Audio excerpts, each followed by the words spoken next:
An American home, a peaceful summer night, a place of refuge, of safety. Honey, what's wrong? What is it? I don't know. I've got this terrific pain in my chest and I'm having trouble breathing. Oh, Tom. Billy! Billy! Billy, come here! What is it, Mom? It's your father. I think he's having a heart attack. In this snug, secure house, on a quiet neighborhood street, only minutes away from a modern hospital, a man is fighting for his life and losing. Oh, my God, Billy, he's not breathing. Quick, go call an ambulance. Hurry! Oh, Tom, please, no. Tom's heart and breathing stopped 2 minutes ago. If fresh oxygen does not reach his brain in another 2 to 4 minutes, he will die.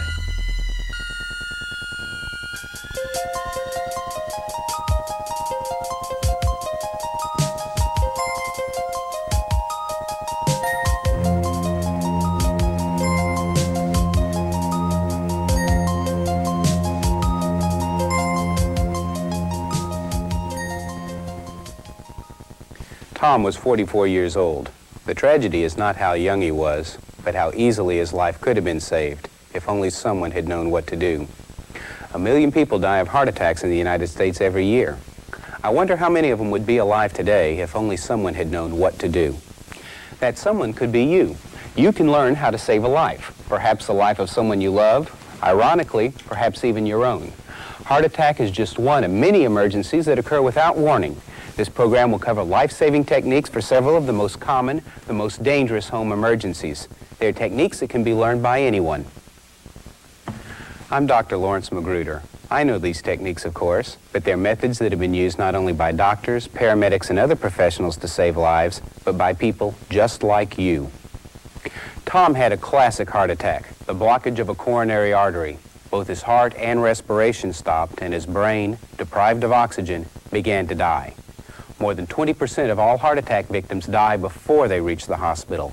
Most before the ambulance with its life-saving equipment and trained personnel arrives.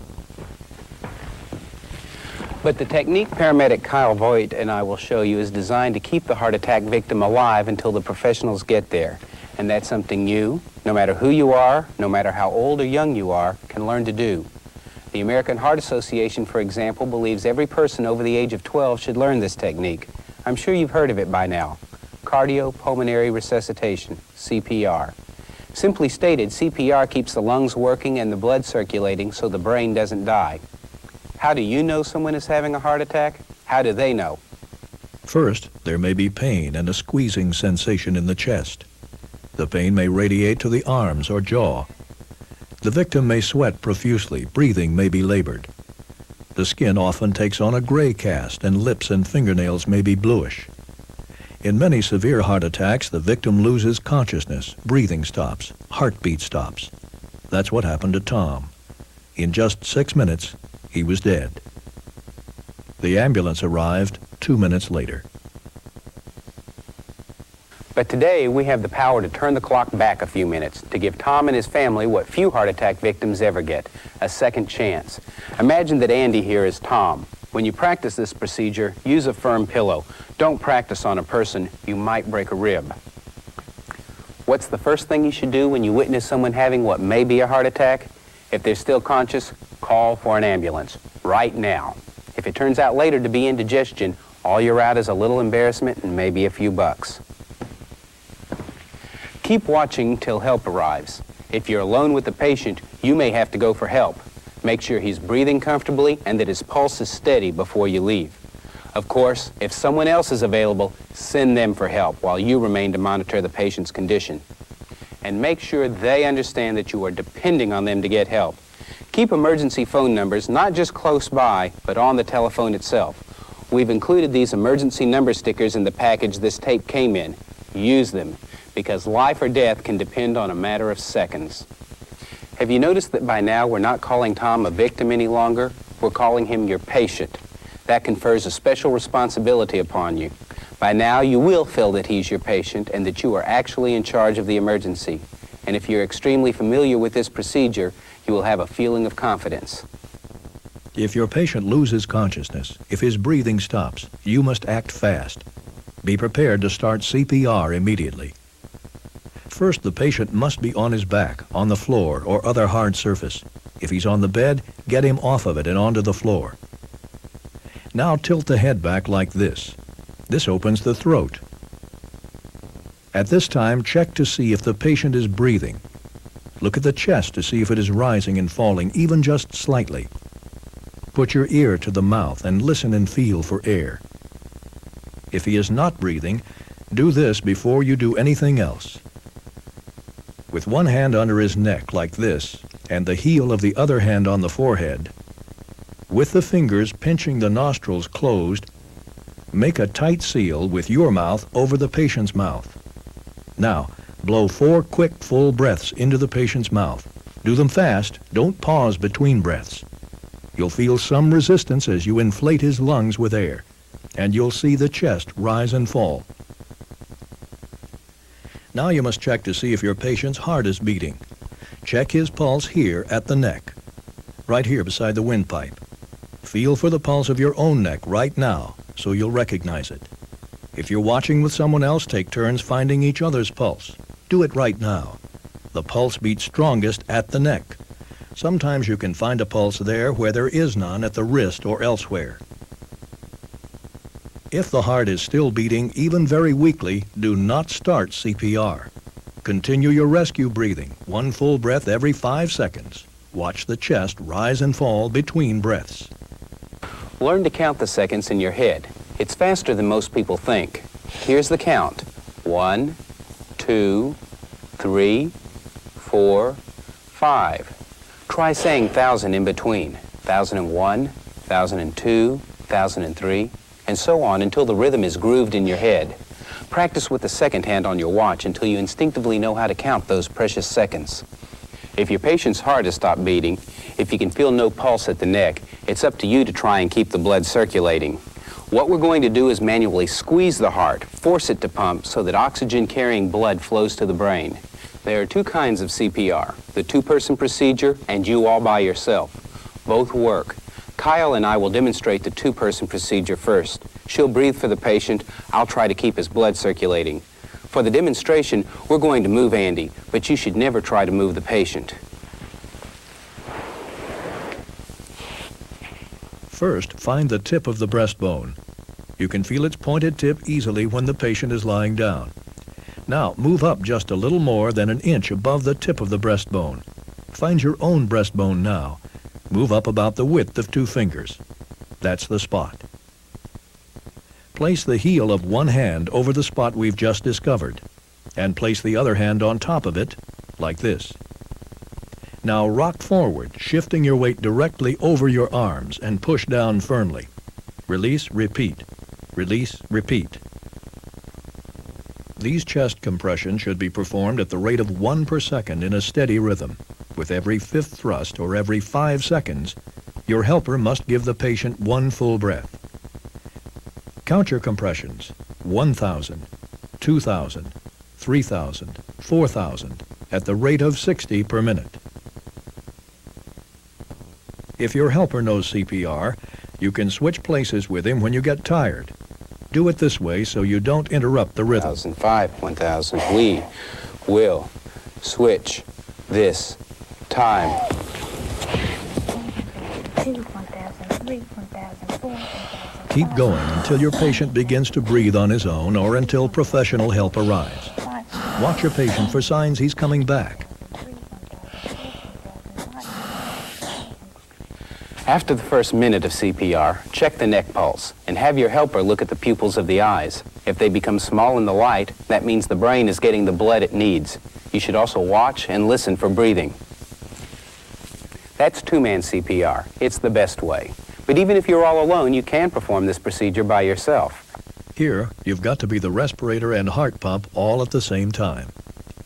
Here's what's different about 1-person CPR. You must deliver 80 heart compressions per minute instead of 60. So your count will have to be faster.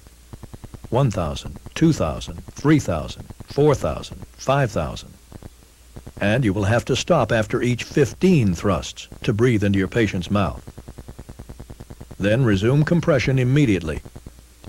Remember, you must deliver 80 to 100 compressions per minute to make up for the time you must use to give the patient a breath of air. So go faster. The count again is 1,000, 2,000, 3,000, 4,000. 80 to 100 beats per minute. One full breath every 15 thrusts. Don't expect CPR to produce instant results. Be prepared to work and work hard for an extended period of time. However, if an hour goes by and your patient still does not show any of the following signs, you may not have been successful. These are the signs that CPR is producing results. 1. The heartbeat returns. Check the neck pulse from time to time. If the pulse returns but breathing does not, continue with rescue breathing until the patient is breathing on his own. 2. You will know that your patient is still alive if the pupils of the eyes contract when light is present. Have your helper open the lids from time to time and observe the eyes carefully. If the pupils remain dilated when exposed to light, don't automatically assume you've lost your patient. Check the neck pulse carefully. It's the best indicator of all. 3. Breathing and heartbeat return. Keep the patient warm and comfortable and watch him closely. Do not leave him even to go for help unless he is conscious, has a steady heartbeat, and is breathing regularly. If, after an hour of continual CPR, the patient shows no sign of recovery, you must assume that there is nothing more you can do. Remember, you've done your best to save a life, and you can be proud of your effort. Under no circumstances should you blame yourself. And if you do succeed, it'll be the experience of a lifetime. Happy endings. That's what I'd like more of in my business. Endings like this one. Oh, Billy, I think he's coming back. He's breathing again. Hey, Dad, you're gonna make it!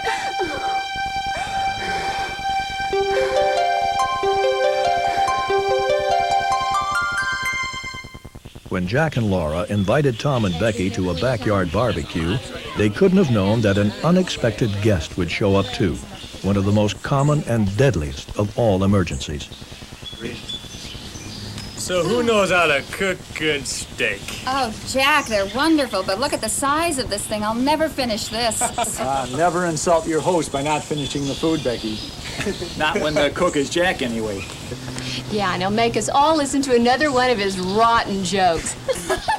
These two Irishmen were on vacation. no. And they stopped at this little Not farmhouse. Oh, come on, Becky, that's not funny. Becky, what is it? I think she's having a heart attack. What can we do? Becky? No, she's choking! Jack, do something! I don't know what to do. What is it? A carefree afternoon has turned into a nightmare. Becky is choking on a piece of steak, something that happens to many thousands of people in this country every year. Between 3,000 and 5,000 of them die. Becky will die too in the presence of the people who love her most if emergency help doesn't arrive within 4 to 6 minutes. Death by choking is tragic for two reasons. One, unlike a heart attack or stroke, it can happen to a person who is in perfect health. And second, of all the medical emergencies we'll discuss today, the rescue technique for choking is the easiest to learn and the most effective. First of all, before you begin any kind of rescue method, make sure the victim is truly unable to breathe. If they're able to cough or speak, don't try any emergency procedure. Offer encouragement, but let the victim try and cough up the object. Under no circumstances should you slap the victim on the back. But Becky's symptoms indicated that she could not breathe. Let's look at them again. The victim's airway is completely blocked. She's clutching at her throat. She can't speak. Her skin has become pale or bluish in color. If the victim shows these symptoms, send somebody for help and get into action fast. The procedure for a choking emergency is called the Heimlich maneuver, after the doctor who developed it. The chances of success are best if your patient is still conscious, so you must act quickly. Stand behind the patient and place your arms around him like Kyle is doing. Make a fist with one hand, then grasp it with the other like this. Make sure your thumb is on the side next to the abdomen. Pick the spot just about between the navel and the rib cage. Now thrust in and upward 4 times.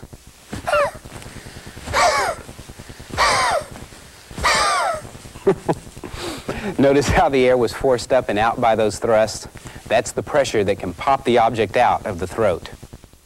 Suppose you fail the first time you try. keep trying. With your fist, push in and up on the abdomen, midway between the navel and the rib cage. Repeat 4 times. These procedures work the same if the patient is seated.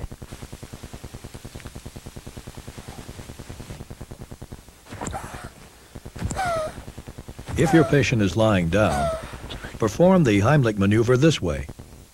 Use the heel of your hand with your other hand on top of it to deliver the thrusts.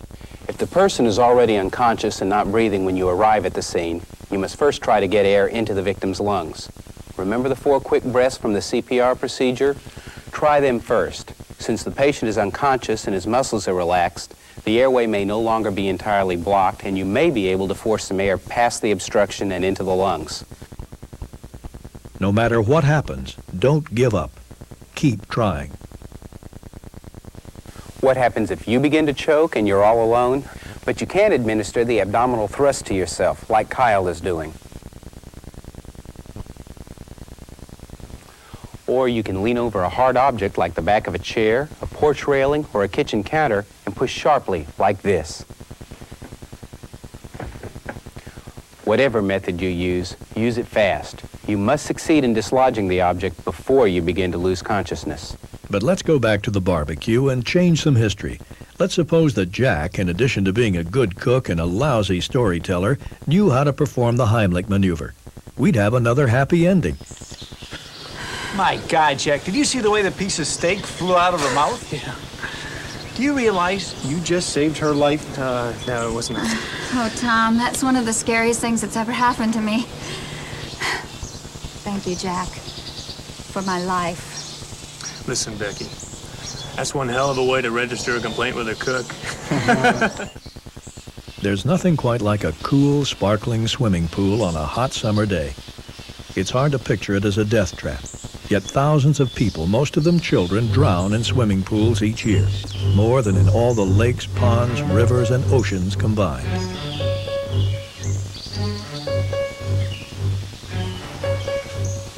Julie! Where are you, baby? Julie!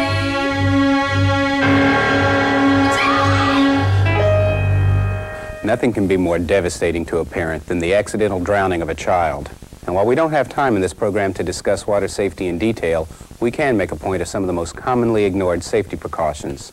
Never let a child swim alone, even though he or she may be an excellent swimmer. For that matter, no one should swim alone. Good swimmers drown a lot more often than you think. Have safety equipment close at hand, a life ring, a long pole, or floats. Keep a float that can support weight in the pool, too. If you plan to be near water, and who doesn't, learn how to swim. Teach your children how to swim. Classes are taught by the Red Cross, the YMCA, and other organizations. But if you're Laura at this moment, you're not thinking about precautions, you're thinking only of saving your child's life. You've got to act fast. Laura's a good swimmer, and she'll have Julie out in no time. But if you don't know how to swim, don't do anything foolish. You can't save a life by losing your own. Get a neighbor, stop a passing car, scream for help, but hurry.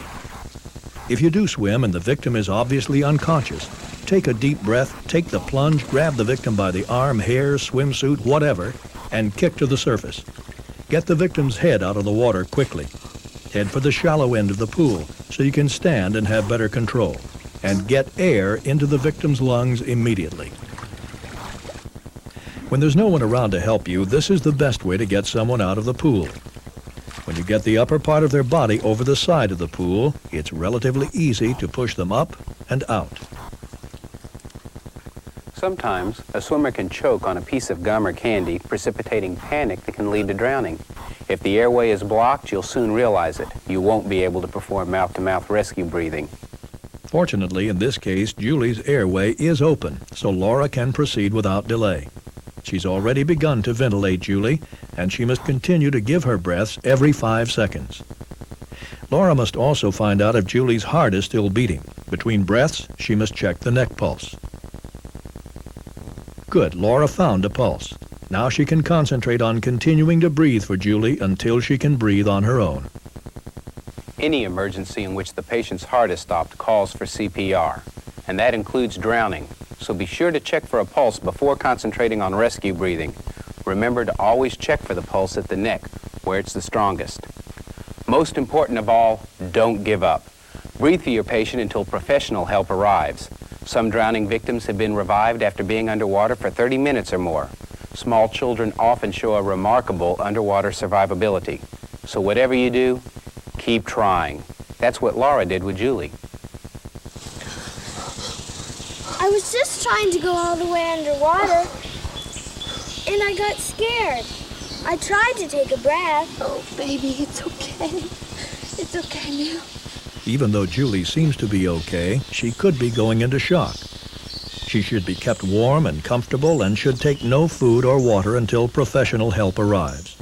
But chances are good that Julie will be around to try out for the Olympics a few years from now, thanks to a mother who knew what to do when her child's life was at stake. Hey, Tom, I sure do appreciate you helping me out. My wife's been after me to fix this light fixture for, about 6 years now. She's sure gonna be shocked when she gets home. I'd be shocked if you didn't break your neck doing that balancing routine. Well, they call me the old mountain goat. Every time about the afternoon, I climb to the tops of pikes. Jack has had a nasty accident, and accidents kill more people than any other emergency in or near the home. Knowing what to do and what not to do is of vital importance when a bad accident like this one happens. Kyle will play the role of Jack as we demonstrate what and what not to do, and why. Rule number 1, don't move your patient. A fall can produce broken bones, head, neck, or spinal injury. Movement, particularly careless movement, can be dangerous or fatal.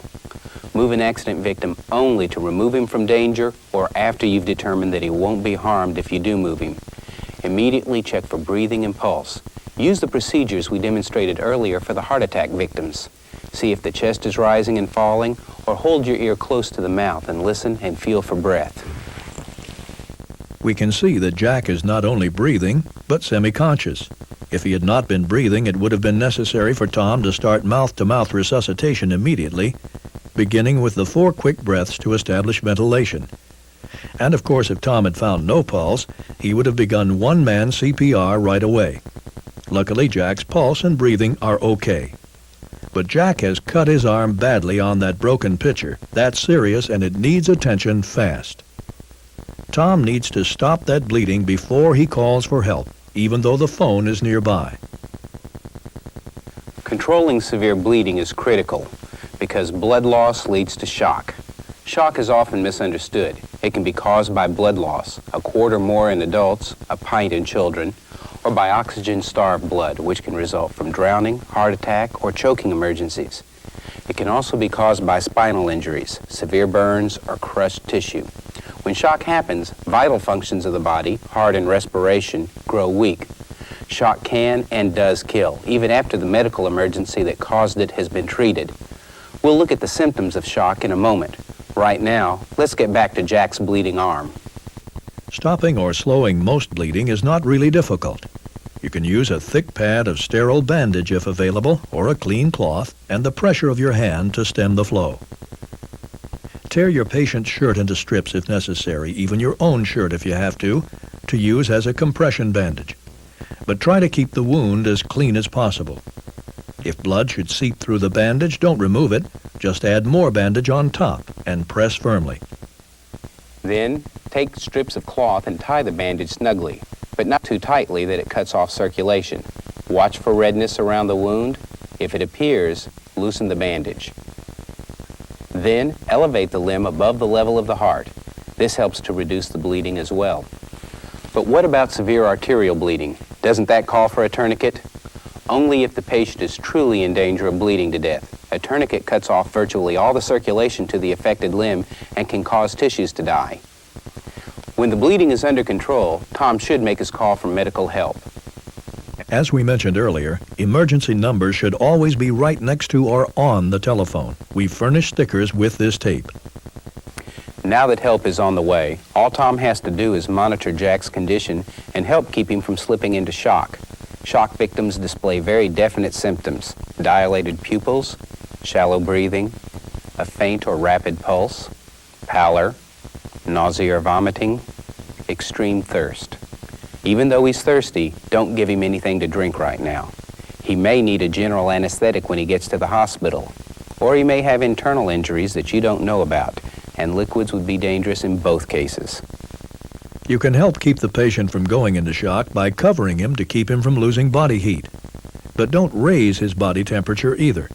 If the room is warm, just cover him lightly. One more thing. Nothing helps an accident victim more than the human touch. Give your patient encouragement and let him know you care. Okay, Mountain Goat, you're gonna be all right.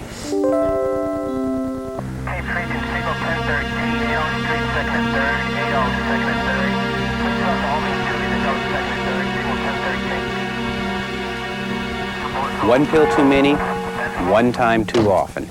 Between 10 and 15,000 people die every year of poison or drug overdose. Many are suicides, many are not. Most poisonings occur in the home, and why not? That's where the poisons are. Everything from prescription medicines to weed killers, from cleansers to cosmetics, glue to insect spray. Perhaps it goes without saying that the solution to the problem is prevention. Keep these poisonous substances in a safe place so that accidental poisoning is less likely. But what can you do to save the life of a person who has already swallowed poison or overdosed on drugs? If the victim is unconscious, check for pulse and breathing and start mouth-to-mouth or CPR if necessary. If the patient is breathing but unconscious, look around for a pill bottle or other container that can help you find out what kind of poison or drug might have been taken. If the patient is conscious, ask her what she has taken. Give the patient water. This is the one substance that is always safe to give a poison or drug victim. A full glass to an adult, half a glass to a child to dilute the poison. Do not induce vomiting now, although you may later. Now call the Poison Control Center hotline for your area. It should be written on your emergency phone sticker, or you can get it quickly from information. Give Poison Control your name and anything else they ask you for. They will prompt you for the information.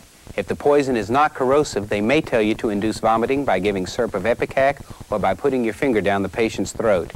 It's a good idea to keep the syrup of Ipecac in your medicine shelf for just such an emergency. You can get it from a drugstore without a prescription. The Poison Control Center will call for an ambulance for your patient, so be very specific about your location. Last, cover your patient and watch for the onset of shock. Be prepared to start rescue breathing or CPR if necessary. And save the label or container the poison or drug came in. If a toxic chemical comes in contact with the skin or eyes, flush with large amounts of water for several minutes. After flushing, cover the eyes with a clean cloth until help arrives. And that brings us to the subject of burns in general. First-degree burns are superficial, like sunburn. Second-degree burns have damaged the second layer of skin, causing blisters and swelling. Third-degree burns are far more serious, since they involve destruction of the tissues beneath the skin. The skin will have a gray or white charred look. Treat first-degree burns with cold water, then cover with a dry bandage.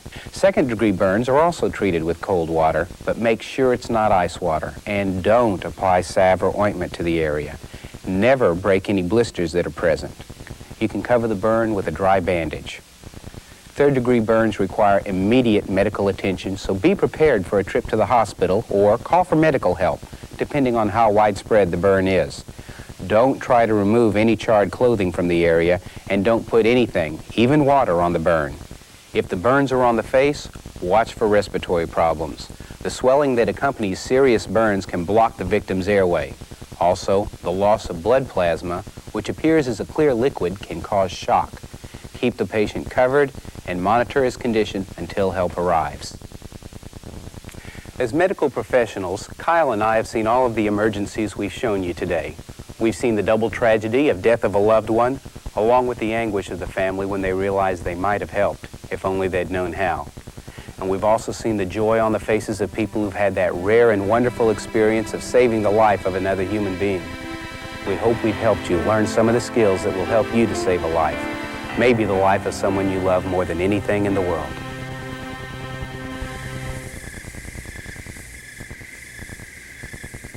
An American Home, a peaceful summer night. It could be your home. Is it a safer place tonight?